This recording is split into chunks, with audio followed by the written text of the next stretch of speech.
This is probably the worst story you'll hear the entire election season that sadly won't be the last, as I honestly believe this is all by design, where the Democrats constantly push these knowingly false, extreme narratives to motivate their base into action while completely ignoring the very real consequences of this political strategy.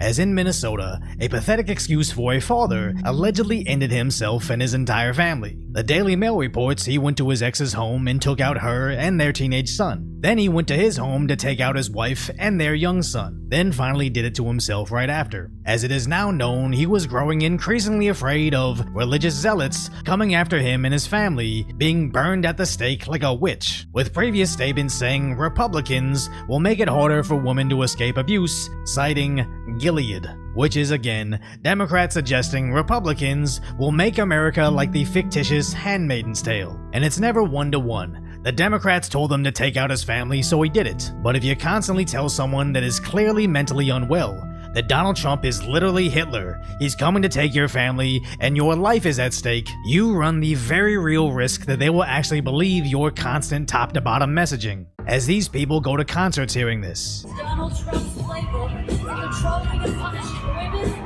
poor people of color, and the LGBTQ+ community. Do you want to live in a dictatorship? They turn on the TV to see this. He's not gonna, say, oh, you're with a white guy, I'm gonna keep you from being deported. No, he's gonna deport you and put the white guy with someone else. The man is out there. They watch their political leaders say this. Donald Trump is someone who, I quote, certainly falls into the general definition of fascist, who in fact vowed to be a dictator on day one and vowed to use the military as his personal militia. Donald Trump is increasingly unhinged and unstable. And go on social media to hear their favorite musicians say this. We are voting for Kamala Harris and Tim Walz because they are fighting to protect our reproductive freedom, our planet, and our democracy. We can't let extremists control our lives, our freedoms, and our future. The only way to stop them and the dangerous Project 2025 agenda is to vote and elect Kamala Harris. Vote like your life depends on it, because it does. And as the Daily Mail reported, that so-called father began believing increasingly bizarre theories, discussing his mental issues and how he attempted to delete himself before. So maybe it's not a good idea to send absolutely every element of your political machine at someone like that, as I'm willing to bet absolutely no one taking a paycheck to say these insanely absurd things on camera actually believes them.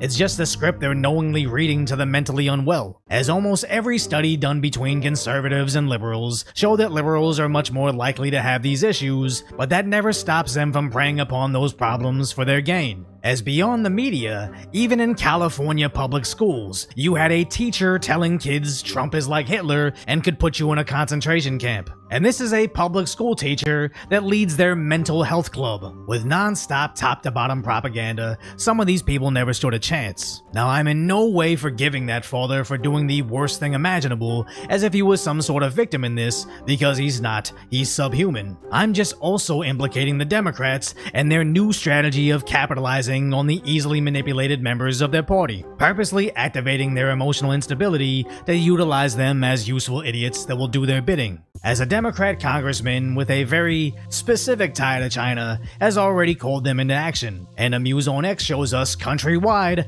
how they immediately went into the streets for them. And I take no pleasure in calling somebody a useful idiot, but it bewilders me to see thousands of people rush into the streets after a single tweet from their political leaders, that of which aren't marching with them this time. In fact, even Biden said he'll be sitting down with Trump shortly, which doesn't quite sound like something you'd be doing with Hitler, so maybe they didn't actually mean what they campaigned on. And many of these protesters can't name a single right they lost during Trump's last administration, but they do know they have to disrupt the liberal city they live in to protest Trump's next administration, because the effects of campaign lies are real, as that so-called father seemed to believe Trump was going to make their lives look like the Handmaid's Tale. In Minnesota, the deep blue state that voted for Kamala, that just gave their Senate seat to a Democrat, that also has the Somalian-born congresswoman, that voted in America's first Somali mayor, that had a governor redesign their flag to look exactly like Somalia's flag, a country that has a very religious population, where many women do wear head coverings due to that religion, the same religion that prohibits and outlaws many other liberal ideologies. But by all means, if democratically Minneapolis wants to vote that in,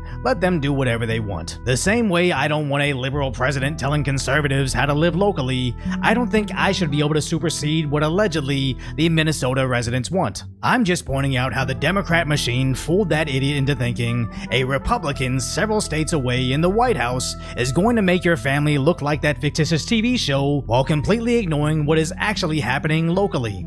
And like I said from the start, this is the worst incident to happen recently, but likely won't be the last, as the Democrats continue to blame Trump supporters for Kamala's record-setting loss, meaning they didn't learn a single thing. They're just going to double down trying to scare their base into submission, already knowing the tragic consequences of this strategy. But if you appreciate my concise, sometimes lighthearted commentary on the tragic status of today's reality, hopefully I've earned your subscription, then go check out the video on how Kamala's fake Beyonce concert had a lady lashing out on a baby.